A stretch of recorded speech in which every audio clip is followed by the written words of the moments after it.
Tristesse de la balance. À l'extrême pointe de septembre, l'été décroche. La vie a un léger flottement. Il y a comme un balancement dans l'air. La balance est un signe d'air, l'air fraîchit.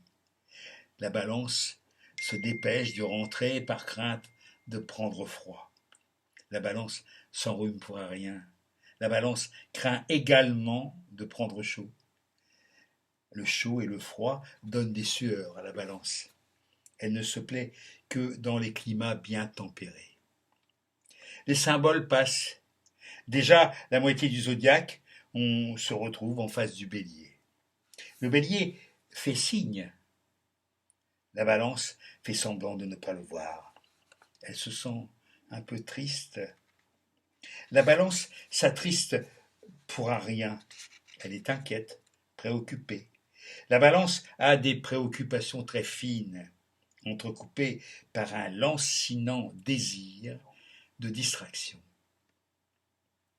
C'est une pharmacienne soucieuse qui, entre deux dosages infinitésimaux, éprouverait l'impérieux besoin d'aller danser le menuet.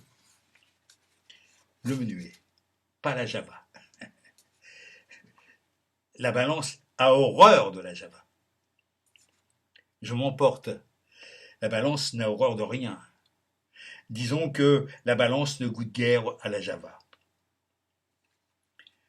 Les choses mal assorties, les couleurs criardes, les voix trop fortes déplaisent à la balance.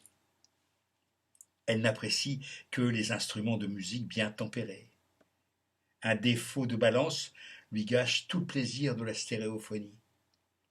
Elle est à la régie du zodiaque entre le jour et la nuit, entre la chair et l'esprit. Les demi-teintes de l'automne vont à la balance comme un gant. La balance a plusieurs paires de gants. Elle en met dans toutes les circonstances. Si la balance avait horreur de quelque chose, elle aurait horreur de la peine, d'en avoir ou d'en faire.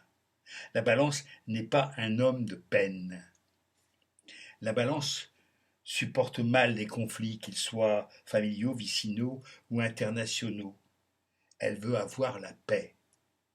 Dans les cas extrêmes, Gandhi, elle peut aller jusqu'au pacifisme.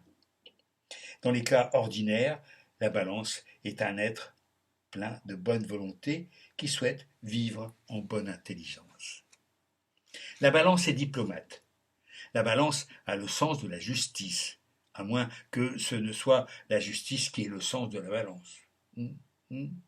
La balance se méfie des béliers, des cancers, des capricornes, qui sont comme elle, signes cardinaux, portiers des saisons, et aussi des autres signes. La balance se méfie d'elle-même. Elle éprouve le besoin de contrebalancer, de se contrebalancer. C'est pourquoi elle fait grand cas des associations en tout genre, et en particulier du mariage. Cela finit souvent mal. La balance ne sait pas refuser. Elle hésite, elle concilie, elle atermoie, elle signe. Une fois mariée, elle trouve vite un amant ou une maîtresse afin de continuer à balancer. La balance a le balancement dans le sang. Aussi danse-t-elle comme personne. La balance a besoin qu'on l'aime. Elle quête avec fébrilité l'approbation de son entourage. Par bonheur, elle ne manque pas de charme. Ce charme lui vient moins de sa faculté de mesurer que de sa faculté de balancer. Le charme n'est pas un instrument de mesure, c'est un instrument de balance. La balance est généralement adorable avec les gens qu'elle ne connaît pas. Elle peut se montrer désagréable avec les gens qu'elle a déjà séduits depuis quelque temps. Ce que, si Vénus repose aimablement sur un de ses plateaux, Saturne veille sur l'autre. Parfois, la balance porte des tares qui l'entraînent à des excès, voire à de brusques revirements. Le plus souvent, elle se complaît dans le vague à l'âme. dans le vague au corps aussi, elle se sent lasse, tristounette, sans avoir exactement pourquoi. Il n'est pas rare de voir une balance s'arrêter pour s'interroger sur l'origine du léger voile de tristesse qui vient la frôler. Presque rien. La balance n'a pas son pareil pour enregistrer un presque rien. La moindre variation d'ambiance lui donne des frissons. Avec un presque rien, elle peut faire de grandes choses. La balance est très sensible.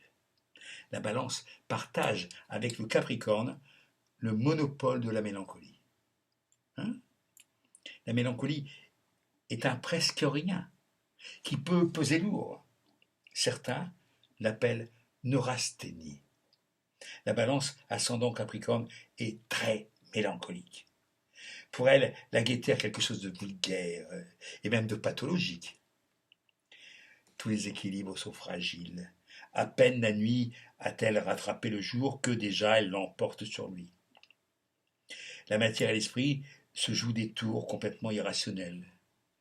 L'instabilité s'installe. En fait, l'équilibre est dans le balancement. La balance se comprend sur le tard. Elle cesse de vouloir concilier le jour et la nuit. Elle laisse tomber son aiguille, elle perd du poids, l'univers lui paraît plus léger.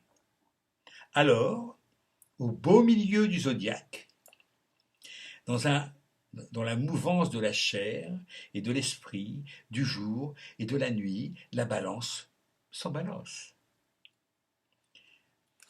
La balance, Tristesse de la balance, de Jacques A. Bertrand.